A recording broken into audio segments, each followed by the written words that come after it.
Hello again, everyone, Edwin Leonard back once again. In this YouTube astrological segment, I'm going to be talking about Mercury, sextile, or trine Pluto in a natal chart. Now, some of you may remember when I first started my YouTube astrology channel, I did a series on the aspects in a natal chart. They're a little bit concise, and some people may have referred to them as snappy. So what I decided to do was make another series on them in which the videos would be a little bit longer and more descriptive. So anyway, first thing up is if you have Mercury, sextile, or trine Pluto in a natal chart, you may easily communicate which is Mercury, things you have the passion and desire for, which is Pluto.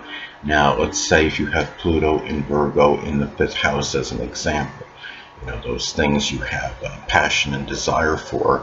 It could be intellectual, analytical amusement and enjoyment. It could be doing something, extrapolating sports data, compiling data, statistics of people that are involved in, say, professional sports.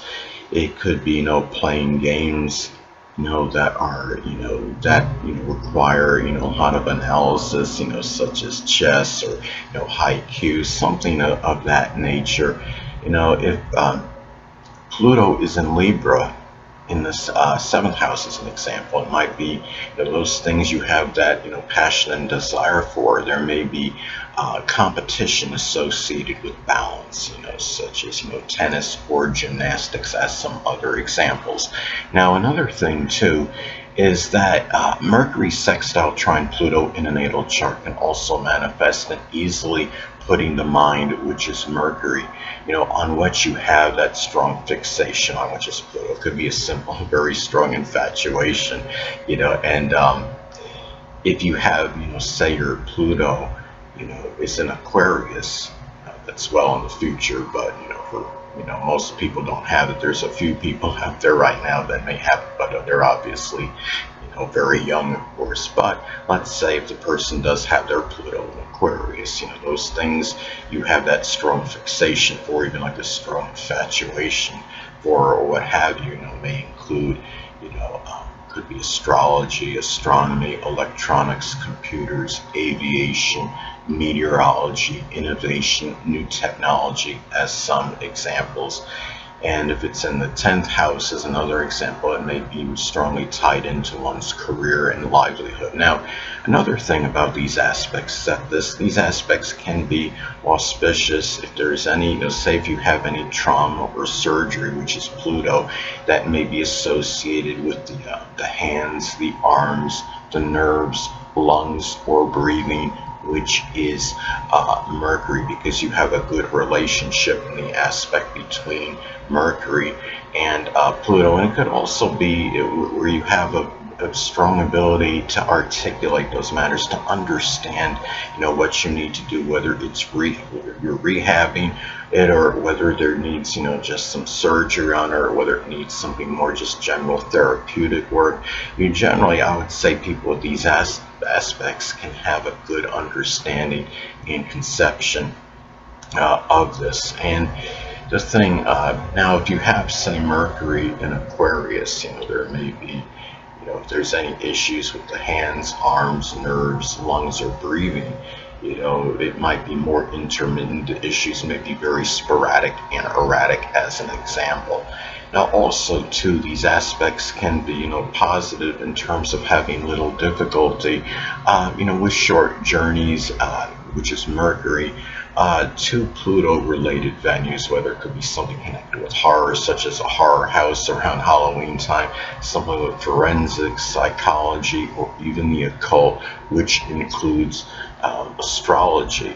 And, if you have, say, Mercury is in Aries as an example, those short journeys, maybe ones that are very impulsive, spontaneous, abrupt, they're done, it could be done in a way where there's not a lot of, planning or premeditation connected with it. Now, if you have Mercury in Capricorn as another example, those short journeys may involve more premeditation, more planning.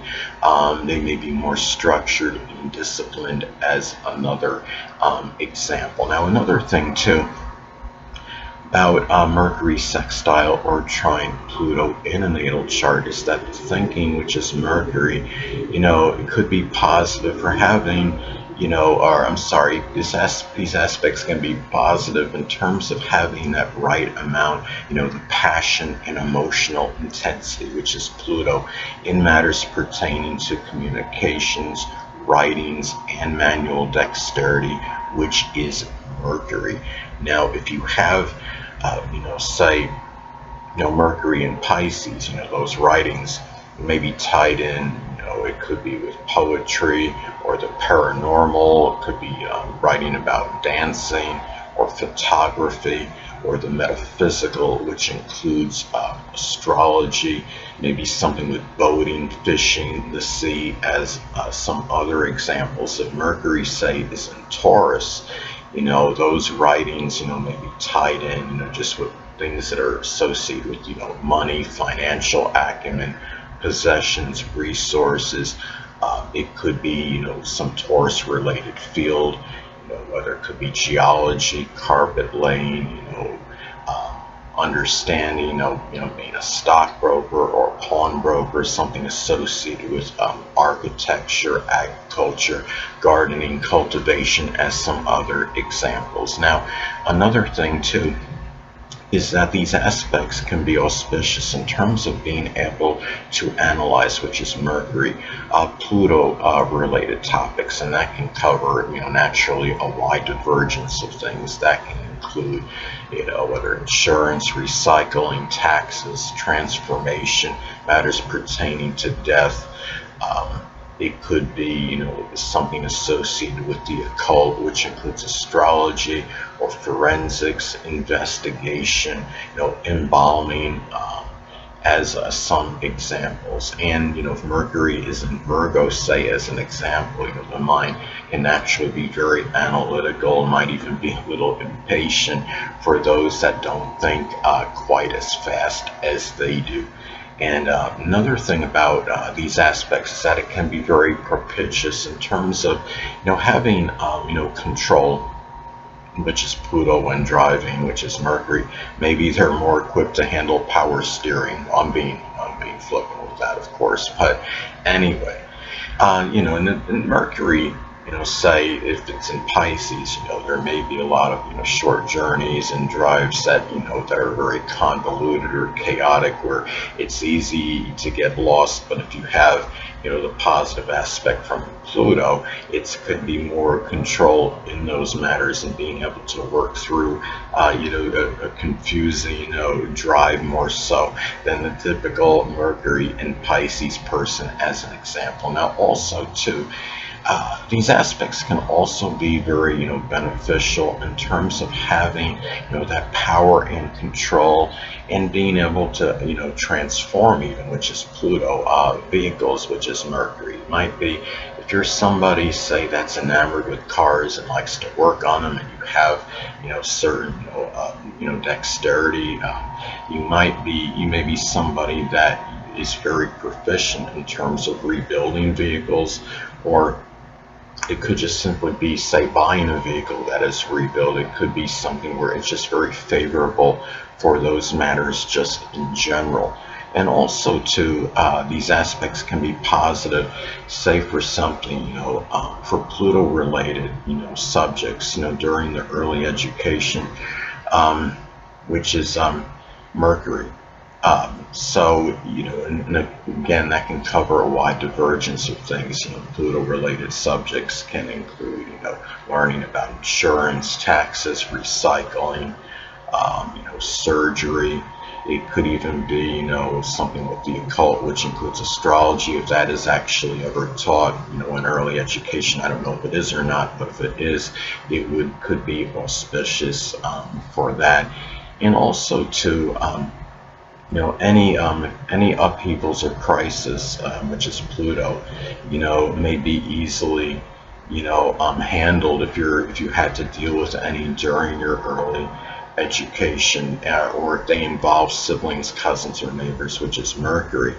And another thing too about these aspects is that, you know, um, siblings, cousins, and neighbors again, which is Mercury, may be beneficial in just doing, Pluto related activities in general, whether it's, deep research, or, it could be investigating something, or something with, insurance, recycling, taxes, making some kind of major change or transformation, trying to solve a mystery, things of that nature. Those things, those people can be very positive in terms of helping you. And let's say, if Mercury is in Gemini, as an example, siblings, cousins, and neighbors, one or more may actually have a Gemini sun, moon, or ascendant, or simply embody the characteristics of the sun.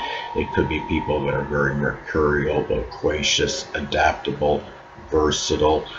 It could be those that are, multifaceted, those that are quick-witted, but also can have a tendency, to gossip as well.